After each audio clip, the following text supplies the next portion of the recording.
Okay, so first talk about frequency shaping filter को हम पहले देख लेते हैं।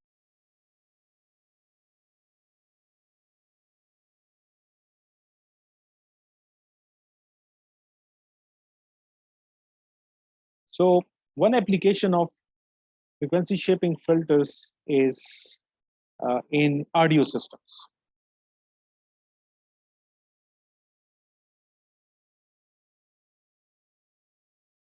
So you might have seen in hi-fi audio systems that there is one particular uh, part of the audio system जिसको आप equalizer कहते हैं.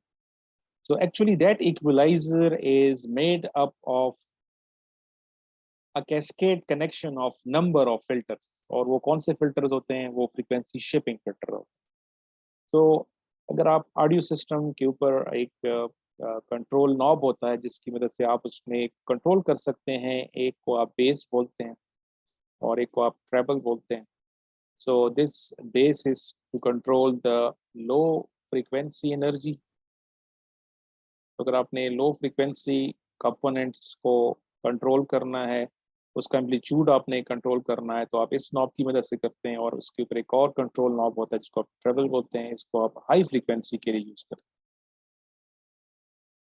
तो आपके जो ऑडियो सिग्नल है, there are number of frequency components. And if you talk about any kind of a music, so there are number of frequency components present in the music signal.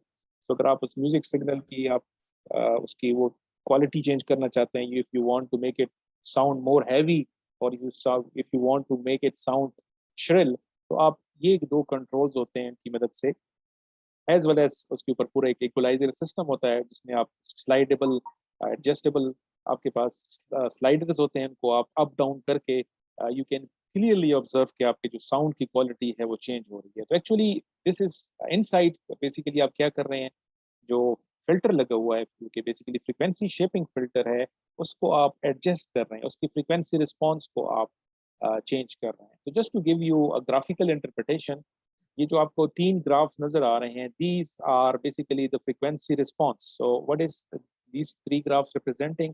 They are representing the magnitude of the frequency response of the equalizer circuit of for one particular series of audio speakers. ठीक है. So जो back and पे जो तीन filters लगे हुए हैं जिनको मिलके हम इक्वलाइजर कह रहे होते हैं, तो एक्चुअली उसमें जो एक लेट्स से कि कंट्रोल है जिसमें आप देख रहे हैं कि अगर आपने स्विच की पोजीशन को इस पोजीशन नंबर 1 पे रखा हुआ है, तो आपको इस तरह का रिस्पांस मिल रहा है. ठीक है, ये जो आपको नजर आ रहा है, अब यू कैन क्लियरली सी के अलोंग एक्स एक्सिस क्या चीज़ है, frequency, and you can see के हमारे पास जो लोएस्ट फ्रीक्वेंसी है वो 20 हर्ट्ज है और जो अपर फ्रीक्वेंसी है वो आपके पास तकरीबन 20 kilo hertz. This is the typical range of frequencies which as human we can hear. So आप देख रहे हैं कि अगर आपने स्विच को पोजीशन 1 पे रखा हुआ है, तो all of the frequencies from 20 hertz to 20 kilohertz, इन सबको इनका जो रिस्पॉन्स है वो प्लस 10 डीबी के बराबर. लेकिन अगर आप उसी स्विच को पोजीशन नंबर 2 पे कर दिया है, तो फिर आप देख रहे हैं कि आपके जो स्पीकर्स का जो रिस्पॉन्स है वो इस तरह हो जाएगा कि जो लोएस्ट फ्रीक्वेंसी है 20 हर्ट्ज से लेकर 200 हर्ट्ज में जो फ्रीक्वेंसीज हैं उनका रिस्पॉन्स जो है वो कम हो गया. इसका मतलब एज इफ आपने लो फ्रीक्वेंसीज को सप्रेस कर दिया. ठीक है, लो फ्रीक्वेंसीज को आपने सप्रेस कर दिया. इस तरीके से अगर आप ये फिगर नंबर बी को देखें, इसमें भी आपको नजर आ रहा है कि लॉन्ग एक्स एक्सिस फ्रीक्वेंसी को हमने प्लॉट किया हुआ है 20 हर्ट्ज से लेकर 20 किलो हर्ट्ज तक. और इस केस में आपके पास एक कंटिन्यूस वो है कि अगर आप फ्रीक्वेंसी जो एक बिहेवियर आपको ये मिल सकता है, मैं इसको लेट्स से कि अगर आप इसको देखें, ये वाला अपर लिमिट, इसका मतलब है कि आपके पास एक कंटिन्यूस एक कंट्रोल अवेलेबल है कि आप जो ऑडियो सिस्टम के ऊपर एक जो नॉब्स अवेलेबल हैं उनको अगर आप बिल्कुल बॉटम पे ले जाएं तो आपको ये ग्रीन किस्म का रिस्पांस मिलता जाएगा. ठीक है, और जब आप उस नॉब्स को ऊपर की तरफ लेके जा रहे होंगे तो ये जो ग्राफ है ये ऊपर की तरफ जा रहा है.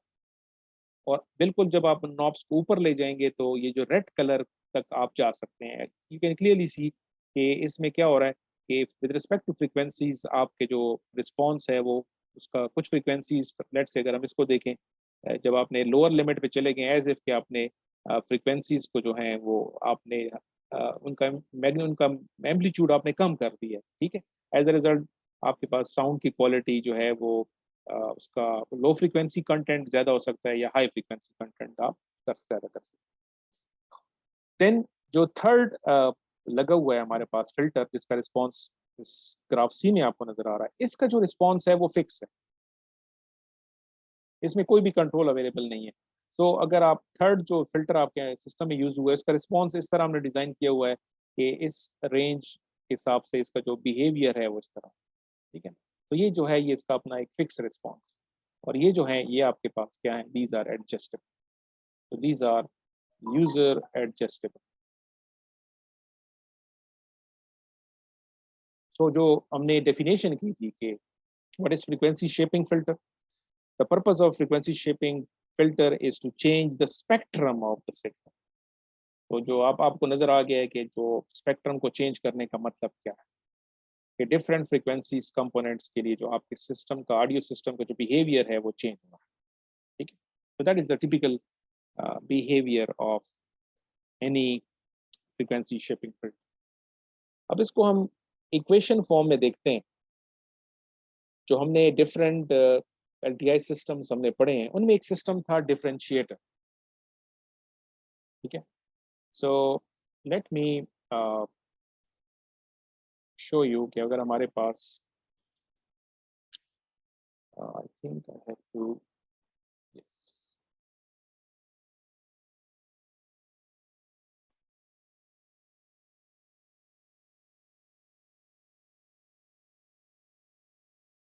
हमने एक सिस्टम पढ़ा था कि अगर आउटपुट y ऑफ t जो है वो डेरिवेटिव है इनपुट का, जिसको हमने डिफरेंशिएटर करना,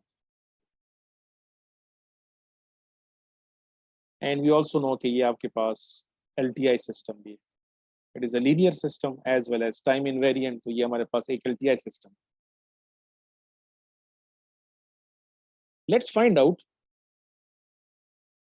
कि इस सिस्टम को अगर हम एज अ फिल्टर ऑब्जर्व करें कि अगर ये फिल्टर के तौर पर यूज होगा, पहले तो ये देखना पड़ेगा कि ये फिल्टर है या नहीं है, वो अलग बात है, लेकिन हम इस वक्त वी ऑलरेडी नो कि ये फिल्टर है। आई जस्ट वांट टू सी कि ये किस किस्म का फिल्टर है। सो आई विल अज्यूम कि अगर हम इनपुट कोई पर्टिकुलर फ्रीक्वेंसी का कोई अगर सिग्नल अप्लाई करें, लेट्स अज्यूम कि इनपुट हमने अप्लाई किया है जिसकी फ्रीक्वेंसी है ओमेगा, तो वी अज्यूम कि हमने इस सिस्टम को जो डिफरेंशिएटर है, इसका इनपुट आउटपुट बिहेवियर हमें गिवन है, इस सिस्टम को इनपुट पे हमने अगर ये सिग्नल दिया है तो आउटपुट क्या होगा, output will be the derivative of this, so we will get j omega e raised to power j, and you can see जो concept हमने develop किया था कि अगर input exponential function होगा तो output में भी वही function होगा। so based on that ये क्या चीज होगी, what is j omega? तो फ्रीक्वेंसी रिस्पांस होगा। यस, ये फ्रीक्वेंसी रिस्पांस होगा। इसका मतलब है कि इस एनालिसिस से हमने निकाल दिया है कि जो डिफरेंशिएटर है इसका फ्रीक्वेंसी रिस्पांस किसकी इक्वल हो गया, j। अब इसको अगर हम ग्राफिकली देखें, इट्स ऑब्वियस कि ये जो आपके पास है ये कॉम्प्लेक्स नंबर। और अनदर थिंग जो मैंने मेंशन नहीं किया था, फ्रीक्वेंसी रिस्पांस की जब हम बात करते हैं तो जनरली फ्रीक्वेंसी रिस्पांस जो है एक कॉम्प्लेक्स फंक्शन होगा, ठीक है। Generally of course special case में प्योरली इमेजिनरी भी हो सकता है, रियल भी हो सकता है, बट जनरली फ्रीक्वेंसी रिस्पांस क्या होगा, कॉम्प्लेक्स नंबर होगा। अब इसका अगर ये कॉम्प्लेक्स नंबर है तो कॉम्प्लेक्स नंबर को ग्राफिकली प्लॉट करने के लिए वी नीड टू ग्राफ्स।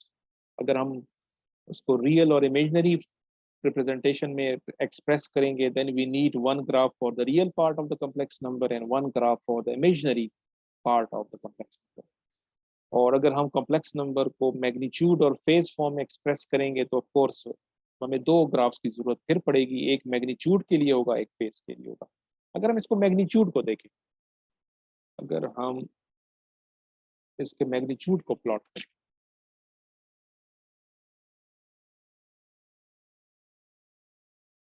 तो अब अगर मैं ग्राफ प्लॉट करूं ओमेगा का और इसका मैग्नीट्यूड, ऑफ कोर्स इसका मैग्नीट्यूड ओमेगा के बराबर, तो मेरे पास किस किस्म का बिहेवियर आएगा इसको ग्राफिकली हम देखेंगे। So of course it's a linear function, so चाहे हम पॉजिटिव साइड पे इसको प्लॉट करें तो स्ट्रेट लाइन आएगी, और इस तरीके से अगर इसको हम नेगेटिव साइड पे करेंगे तो भी आपके पास तरह की लाइन।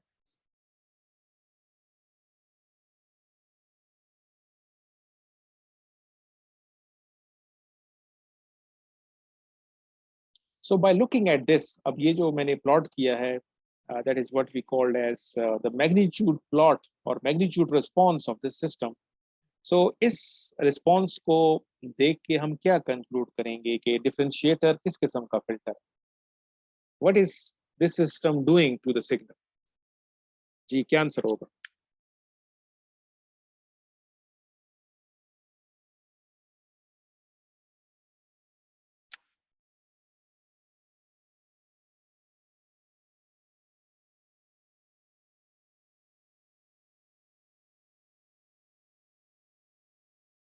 किस किस्म का ये फिल्टरिंग बिहेवियर है? सर ये तो exponentially rise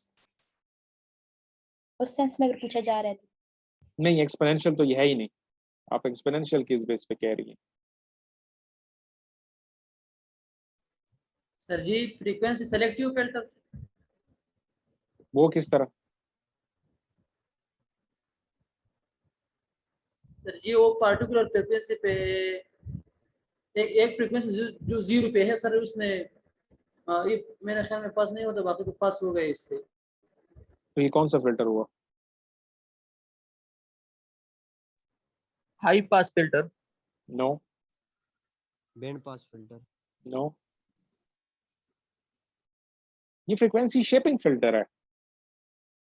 because you can clearly see कि जो फ्रीक्वेंसी, जो हायर फ्रीक्वेंसीज है उनको ये ज्यादा एम्पलीफाई कर रहा है as compared to lower frequency. तो लोअर फ्रीक्वेंसी के मुकाबले में हायर फ्रीक्वेंसीज को ये ज्यादा एम्पलीफाई कर रहा है। एज अ रिजल्ट आपका स्पेक्ट्रम इस तरह चेंज हो जाएगा कि लोअर फ्रीक्वेंसीज थोड़ी सी उनका मैग्नीट्यूड कम हो जाएगा और हायर फ्रीक्वेंसीज का एम्पलीट्यूड ज्यादा हो जाएगा। Yes sir. तो इस फ्रीक्वेंसी शेपिंग फिल्टर है। तो we use this type of filters जब हमने हायर फ्रीक्वेंसीज को हमने एम्फेसाइज करना हो, ठीक है, और लोअर फ्रीक्वेंसीज को हमने थोड़ा सा सप्रेस करना हो, तो इस केस में आप डिफरेंशिएटर को यूज कर सकते हैं।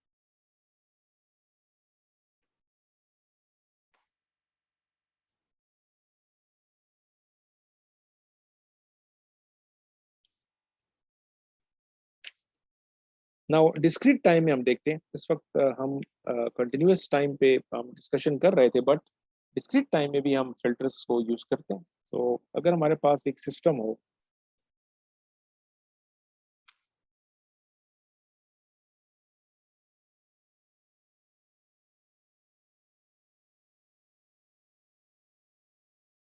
so now let's consider another example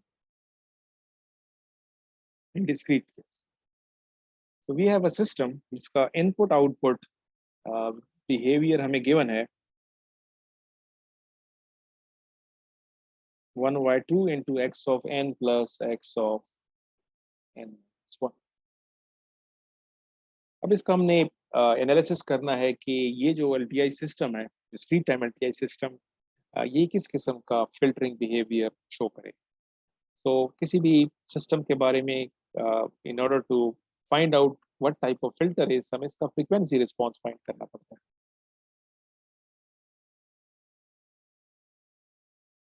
तो इस सिस्टम का फ्रीक्वेंसी रिस्पांस हम कैसे फाइंड करेंगे?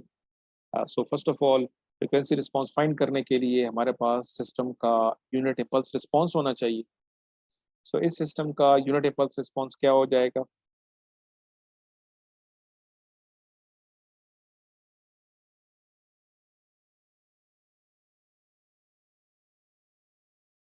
ये इसका यूनिट इम्पल्स रिस्पांस हो जाएगा। तो once we know the unit impulse response of the system, तो फिर हम इसका frequency response find कर सकते हैं. Frequency response की जो general equation है वो ये है आपके पास.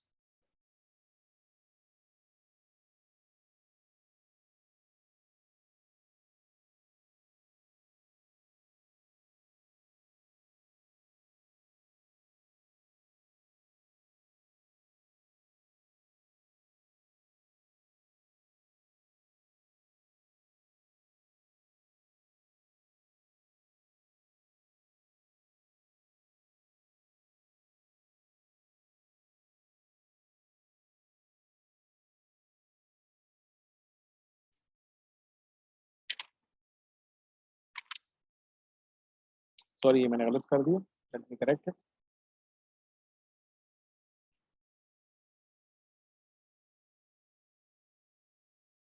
In terms of n में लिख लेते हैं.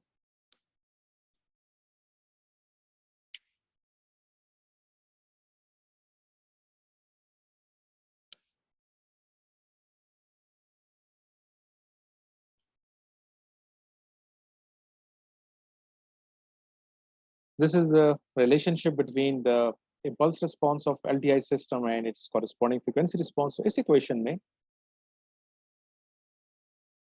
now we need to substitute h of n हमें given है. It's obvious कि जो हमारा impulse response है ये सिर्फ और सिर्फ n equal to 0 पे exist करता है और n equal to 1 पे exist करता है. So we don't need to sum this from minus infinity. Of course n तो minus infinity plus infinity है, लेकिन हमारा impulse response जो है वो सिर्फ और सिर्फ it exists only at n equal to 0 and n equal to 1. तो इसमें अगर हम substitute करेंगे इसको, तो हमारे पास जो result आएगा will be equal to 1 by 2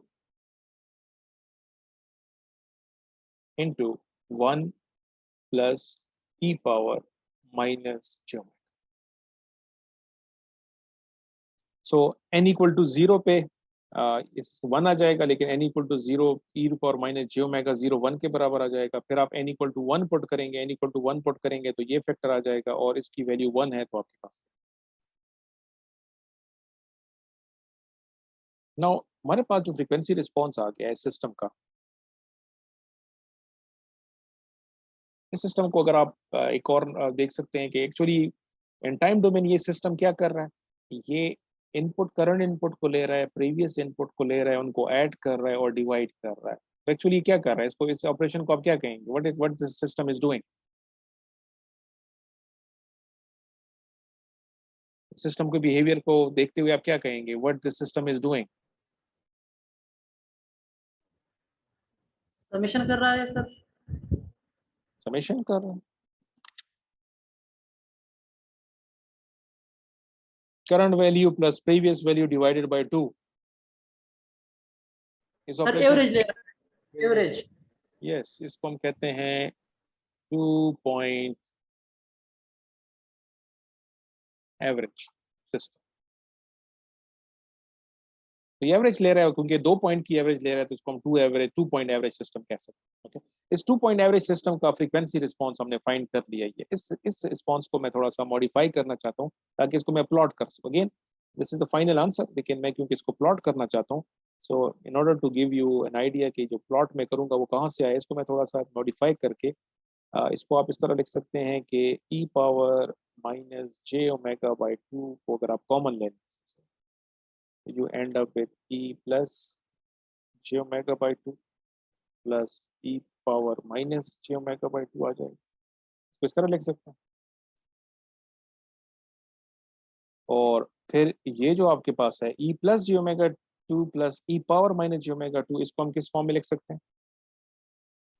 cos की फॉर्म में. कॉस की फॉर्म में लिख देंगे, बिल्कुल. तो इसको मेरे पास आ जाएगा 2 times cos of omega by 2.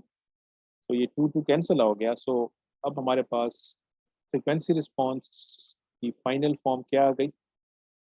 It is e power minus j omega by 2 cos of.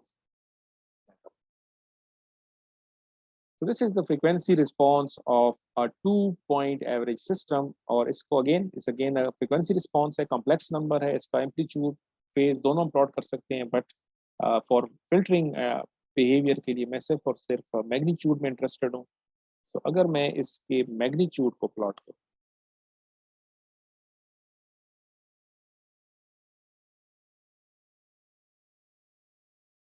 The magnitude,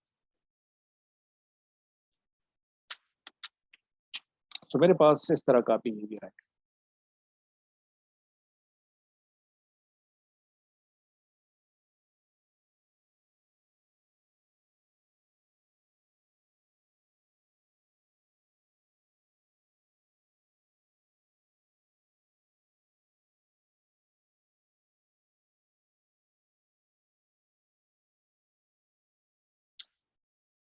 तो इस फिल्टर के बारे में हम क्या कहेंगे? What type of filter is this?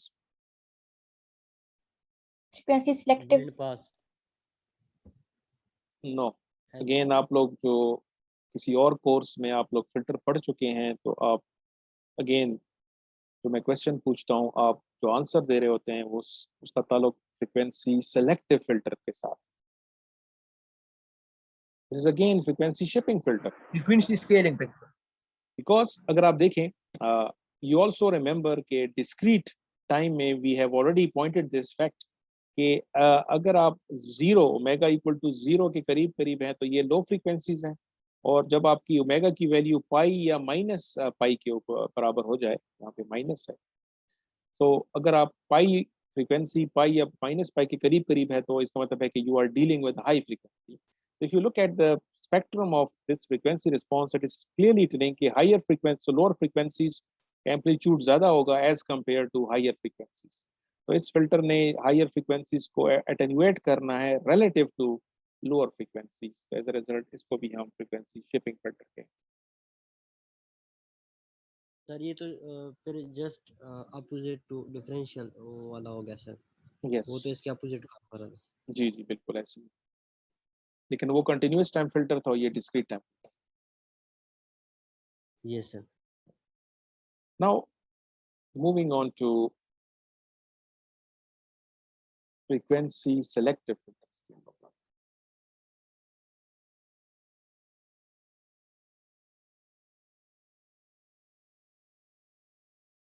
So frequency shaping filter का तो एप्लीकेशन मैंने आपको बता दी थी कि कहाँ पे यूज होते हैं। आपके ख्याल में फ्रीक्वेंसी सेलेक्टिव फिल्टर्स कहाँ पे यूज होते हैं?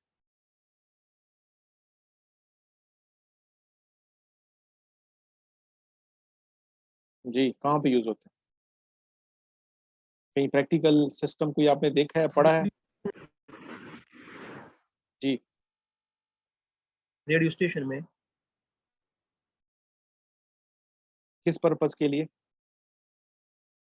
सर डिफरेंट चैनल के किस चैनल्स को, yes yes point. Yes. So basically आप बात कर रहे हैं, हम ब्रॉड कैटेगरी में बात करें, कम्युनिकेशन सिस्टम्स में आप यूज करते हैं। इवन जब आप मॉड्यूलेशन करते हैं ट्रांसमीटर साइड पे, जिसमें आप नंबर ऑफ सोर्सेस को कंबाइन करके ट्रांसमिट कर देते हैं, तो रिसीवर साइड पे आपको you have to use a filter, ताकि जिसके आप डिजायर्ड जो यूजर है उसका सिग्नल आप रिसीव कर सकें। ठीक है, सो a number of practical communication systems, they require frequency selective filters to select, as well as sometimes हमें किसी सिस्टम में पर्टिकुलर फ्रीक्वेंसीज को ब्लॉक करना पड़ता है और कुछ फ्रीक्वेंसीज को हम करते हैं पास करना हो, तो इट मीन्स कि there are number of applications of frequency selective filters. Now frequency selective filters, जी मॉड्यूलेशन डीमॉड्यूलेशन में सर ज्यादा यूज करते हैं। यस यस बिल्कुल। सो फ्रीक्वेंसी सेलेक्टिव फिल्टर्स को हम अगर कैटेगराइज करें, तो आप लोग ऑलरेडी इसके नाम ले चुके हैं। सो हमारे पास फ्रीक्वेंसी सेलेक्टिव फिल्टर्स को अगर हम कैटेगरी वाइज डिवाइड करें, हम कहते हैं कि लो पास फिल्टर की टर्मिनोलॉजी हम यूज करते हैं। हम कहते हैं कि ये जो है हाई पास फिल्टर है, बैंड पास फिल्टर, और बैंड स्टॉप या band notch filter.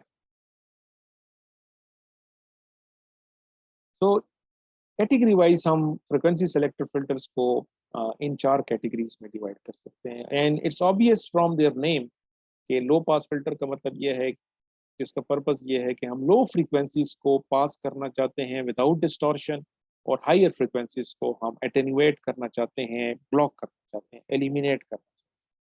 High pass filters का मतलब ये है कि हम हाई फ्रीक्वेंसीज को पास करना चाहते हैं और लो फ्रीक्वेंसीज को ब्लॉक करना चाहते हैं। बैंड पास का मतलब ये है कि हम एक पर्टिकुलर बैंड लो और हाई फ्रीक्वेंसी के दरमियान में एक रेंज ऑफ फ्रीक्वेंसीज हैं, उनको हम पास करना चाहते हैं और बाकी को ब्लॉक करना चाहते हैं। और बैंड स्टॉप के केस में हम किसी पर्टिकुलर बैंड, लेट से ओमेगा 1 से लेकर ओमेगा 2 तक की जो फ्रीक्वेंसी बैंड है, इसको हम ब्लॉक करना चाहते हैं और इस बैंड के बाहर जितनी भी इससे लोअर या इससे हायर जो हैं उनको हम पास करना चाहते हैं। तो this is what we called as band stop filter. Now अगर हम फ्रीक्वेंसी सेलेक्टिव फिल्टर्स की बात करें, सो अगर हम डिज़ाइन जब करेंगे तो इसमें एक इम्पॉर्टेंट फैक्टर ये होगा कि the filter that we have design, how effective it is in passing the frequencies in the pass band and how effective it is in attenuating frequencies in the stop band. As well as you will find out कि हम पहले एक ideal filter की बात करेंगे और फिर हम इस चीज़ को भी पॉइंट आउट करेंगे कि आइडियल फिल्टर जिसमें हम चाहते हैं कि जो डिजायर्ड फ्रिक्वेंसीज हैं वो कम्प्लीटली पास हों और जो अनडिजायर्ड फ्रिक्वेंसीज हैं वो कम्प्लीटली ब्लॉक हो जाएं। प्रैक्टिकली ऐसा फिल्टर बनाना इम्पॉसिबल है। तो इसका मतलब ये है कि जब आप फिल्टर डिजाइन करेंगे, जिन फ्रिक्वेंसीज को आप पास करेंगे वो पास हो जाएंगी, लेकिन जो फिर आपके पास एक ट्रांजिशन बैंड होगा जो कि ऐसी फ्रीक्वेंसीज होंगी जो कि आपका फिल्टर जो है, यू डोंट वांट कि आपका फिल्टर उनको पास करे, but because of the practical constraint your filter will not be able to completely block higher frequencies. इसमें हम वर्ड यूज करेंगे, कट ऑफ फ्रीक्वेंसी का वर्ड भी हम यूज करते हैं और ट्रांजिशन बैंड का भी यूज करते हैं। तो अब मैं आपको एक ग्राफ दिखा लेते हैं, उससे हम इसको ज़्यादा बेहतर समझ लेंगे।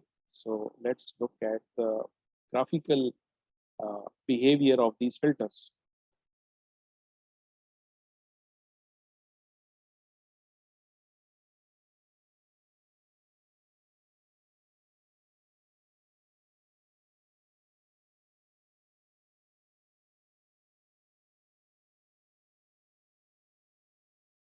Yes. So अगर हमारे पास एक आइडियल लो पास फिल्टर हो तो मैथमेटिकली उसके फ्रीक्वेंसी रिस्पॉन्स को हम इस तरह रिप्रेजेंट कर सकते हैं। इट मीन्स के फॉर ओमेगा लेस देन और इक्वल टू ओमेगा सी, जिसको हम कट ऑफ फ्रीक्वेंसी का मैं नाम यूज कर रहा था WC, हमारे फ्रीक्वेंसी सिस्टम फिल्टर का जो फ्रीक्वेंसी रिस्पॉन्स है वो 1 के बराबर है। और अगर omega magnitude greater than omega C है तो हमारे फिल्टर का जो रिस्पॉन्स है वो 0 के बराबर। ये आपके पास एक आइडियल लो पास फिल्टर का फ्रीक्वेंसी रिस्पॉन्स। इसको अगर आप ग्राफिकली प्लॉट करेंगे you will get something like this, and you can clearly see कि माइनस ओमेगा सी से प्लस ओमेगा सी में इसका रिस्पॉन्स इस तरह है कि एज इफ इस रेंज में जितनी भी फ्रीक्वेंसीज हैं इनको ये पास कर रहा है एज इट इज, और ओमेगा सी से ज़्यादा या माइनस ओमेगा सी से कम आप देख रहे हैं कि इसका रिस्पॉन्स क्या हो गया, 0।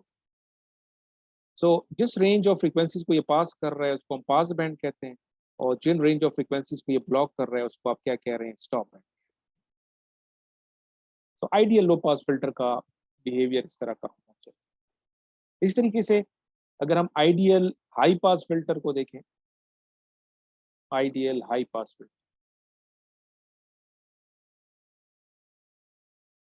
सो इस रेंज में आपके फिल्टर का बिहेवियर 0 है, एंड जैसे ही ओमेगा सी फ्रीक्वेंसी के करीब हम पहुंचते हैं इसका फिल्टर का रिस्पॉन्स 1 के बराबर हो जाता है।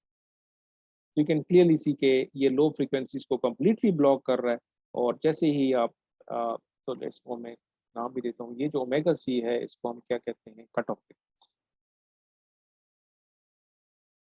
और सिमिलरली ये जो थर्ड आपको गिवन है ये आपके pass band pass filter, ideal band pass,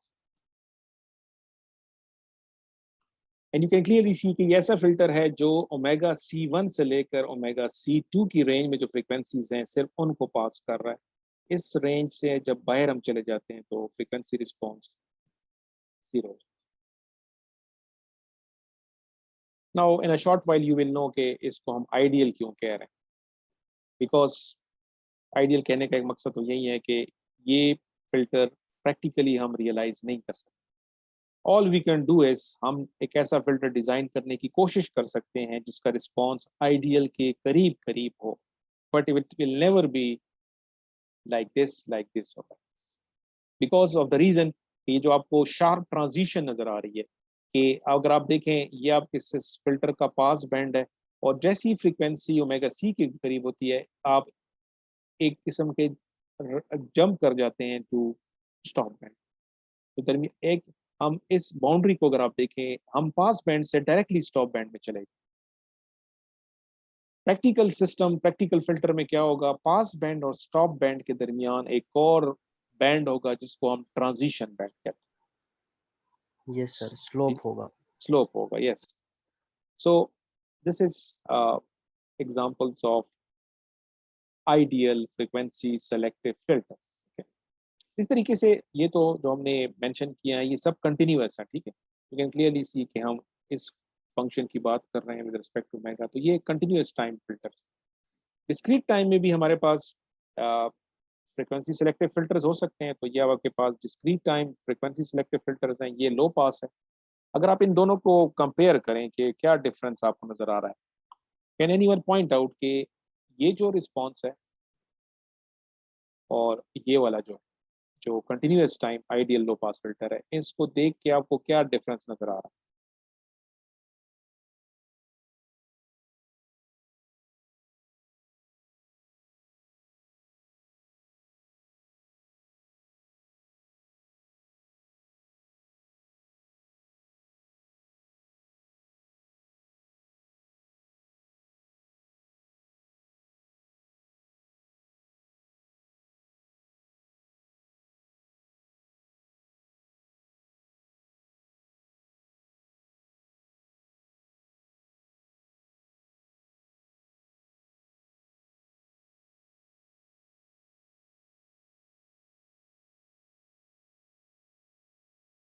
मेरा नहीं ख्याल कि मैंने कोई बड़ा मुश्किल और कॉम्प्लेक्स क्वेश्चन पूछ लिया है कि आप सब खामोश हो गए। आपको कोई फर्क नजर नहीं आ रहा है इस ग्राफ में और इस ग्राफ में? सर फर्क है, वो इंटीजर पे है, वो कंटिन्यूस सारों पे है सर। क्या मतलब? जी, क्या डिफरेंस है मेन?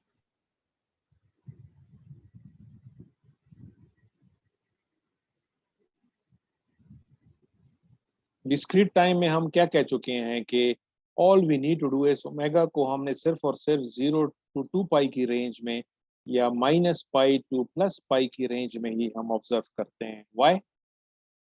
क्या रीजन था? रिपीट हिमसेल्फ, वही चीज रिपीट होती तो है। पीरियोडिक है, तो दैट इज द रीजन कि आपको नजर आ रहा है कि ये जो फ्रीक्वेंसी रिस्पॉन्स है ये भी पीरियोडिक होगा। तो ये अगर आप देखें ये लो पास फिल्टर है क्योंकि ये सिर्फ और सिर्फ लो फ्रीक्वेंसीज को पास कर रहा है। अगर आप देखें ये पाई विच आर हाई फ्रीक्वेंसीज को ब्लॉक कर रहा है, लेकिन ये 2 पाई के बाद दोबारा से ये रिपीट कर रहा है। बट वी नो कि ये 2 पाई जो है ये हायर फ्रीक्वेंसी नहीं है, it is still the same frequency at this one. Yes sir. Okay, similarly ये जो आपको नजर आ रहा है ये आपके पास ideal high pass filter. High pass filter क्यों है? अगर आप देखें pi is the highest frequency in discrete time, तो अगर आप देखें ये हाई फ्रीक्वेंसी की रेंज वाली फ्रीक्वेंसीज को पास कर, ठीक हो गया। इसी तरीके से अगर मैं इसको एक्सटेंड करूं जो कि गिवन नहीं है, यहाँ पे अगर आप कहें 3 पाई, आपके पास इस तरह का बिहेवियर 3 पाई के करीब आएगा। इस तरीके से -3 पाई भी आएगा। तो ये आपको रिपीटिशन नजर आ रही है कि ये और इस फ्रीक्वेंसी और इस फ्रीक्वेंसी में कोई फर्क नहीं। तो कंटिन्यूअस टाइम और डिस्क्रीट टाइम में ये इंपॉर्टेंट डिफरेंस आपको नजर आ रहा है। इसमें कोई भी पीरियोडिसिटी नहीं है, इसमें पीरियोडिक नेचर आपको नजर आ रहा है। और फाइनली जो आपको सी में नजर आ रहा है ये कौन सा फिल्टर है? Band pass filter. क्योंकि अगर आप देखें ये ना लो फ्रीक्वेंसीज को पास कर रहे हैं ना हाई फ्रीक्वेंसीज को, बल्कि लो और हाई के दरमियान एक पर्टिकुलर बैंड है, हम इसको पास करना चाह रहे हैं। तो ये कौन सा फिल्टर हो जाएगा? बैंड। तो these are all ideal frequency selective filter, ये वाले आपके पास continuous time ideal frequency selective filters हैं, और ये आपके पास discrete time ideal frequency selective filters. ठीक हो गया। नाउ अगर हम प्रैक्टिकल फिल्टर्स की बात करें, अगर आपने एक सर्किट बना के फिल्टर डिजाइन करना है, so one of the filter that you can use is an RC filter. So this is what we called as first order RC filter. So इस सर्किट को भी हम यूज कर सकते हैं एज अ फिल्टर। तो हमारे पास दो चॉइसेस अवेलेबल है। ये हमारे पास इनपुट है VS, ये वो सिग्नल है जिसको हम फिल्टर आउट करना चाहते हैं। अब हमारे पास दो चॉइसेस हैं, या तो हम कैपेसिटर के अक्रॉस जो वोल्टेज रह रही है जिसको VC से मैंने रिप्रेजेंट किया हुआ है, मैं इसको एज आउटपुट ले सकता हूँ, और दूसरी चॉइस मेरे पास ये अवेलेबल है कि जो रजिस्टर के अक्रॉस मैं जो भी सिग्नल है मैं उसको एज आउटपुट ले सकता हूँ, जिसको हमने VR से रिप्रेजेंट किया हुआ। तो we will consider both cases and we will find out कि अगर हम कैपेसिटर को एज आउटपुट लें तो क्या किस किस्म का फिल्टर ये बन सकता है, और अगर हम रजिस्टर के अक्रॉस आउटपुट लें तो फिर किस किस्म का फिल्टर होगा। ठीक है। तो पहले केस में अगर हम कैपेसिटर वोल्टेज VC को एज आउटपुट ले लें, और ये आपके पास इसकी equation, again this is simple equation, इसके ऊपर आप मैश एनालिसिस अप्लाई करके ये आपके पास इक्वेशन आ जाएगी। इस इक्वेशन को of course you need to make sure कि जो इक्वेशन में VR आएगा, VR को आप इन टर्म्स ऑफ VC लिख लें। तो इस इक्वेशन में आपको नजर आ रहा है कि एक तो हमारे पास राइट साइड पे VS है, ठीक है, जो हमारी सोर्स वोल्टेज है, और यहाँ पे भी VC है और यहाँ पे भी VC। ठीक, तो इस इक्वेशन को हमने एक्सप्रेस कर दिया है VC। अब आपने क्या करना है, आपने इस इक्वेशन को यूज करके फ्रीक्वेंसी रिस्पॉन्स फाइंड करना, जिसके बाद हमें पता चलेगा कि ये RC फिल्टर जिसमें हम कैपेसिटर वोल्टेज को एज आउटपुट दे रहे हैं किस किस्म का फिल्टर है। So what you need to do is, आप इस इनपुट जो VSS को आप अज्यूम कर लें कि ये आपके पास E j ओमेगा t के बराबर है। ठीक है, VS को आपने क्या ले लिया, E j ओमेगा t ले। तो लेट्स फाइंड आउट कि अगर इनपुट इस पर्टिकुलर फ्रीक्वेंसी का है तो इस सिस्टम को हम फिर इजीली इसका फ्रीक्वेंसी रिस्पांस फाइंड कर सकते हैं। ठीक है, इस इक्वेशन में अगर क्योंकि ये हमारे पास सेम सिस्टम है, LTI सिस्टम है, तो अगर आप इसको इस तरह अज्यूम करें कि एज इफ ये सिस्टम है जिसका इनपुट हमारे पास क्या है, VS है, और इसका आउटपुट क्या चीज़ है, VC है। तो अगर VST को हम E j ओमेगा t ले लेंगे तो VCT किसके बराबर होगा, it must be equal to same signal multiplied with H of j omega. तो बेस्ड ऑन दैट VC की जगह हम ये सब्स्टिट्यूट कर लेंगे। सो VS और VC को आपने यहाँ सब्स्टिट्यूट करना है इस इक्वेशन के अंदर, तो फाइनली आपके पास H j ओमेगा आ जाएगा। तो आपके पास रिजल्ट क्या आ गया कि H j ओमेगा इसके बराबर आ गया, 1 divided by 1 plus RC j omega. Again ये फ्रीक्वेंसी रिस्पॉन्स आ गया, इसका मैग्नीट्यूड और फेज प्लॉट अगर हम बनाएं, ये इसका मैग्नीट्यूड रिस्पॉन्स। तो ये किस किस्म का फिल्टर हो गया जी, what type of filter is this? Low pass filter sir. Yes, this is now low pass filter, और इसको हम कहेंगे realisable filter. This is realisable low pass filter क्योंकि हमने RC सर्किट की मदद से बनाया हुआ है। And now you can see the difference कि आइडियल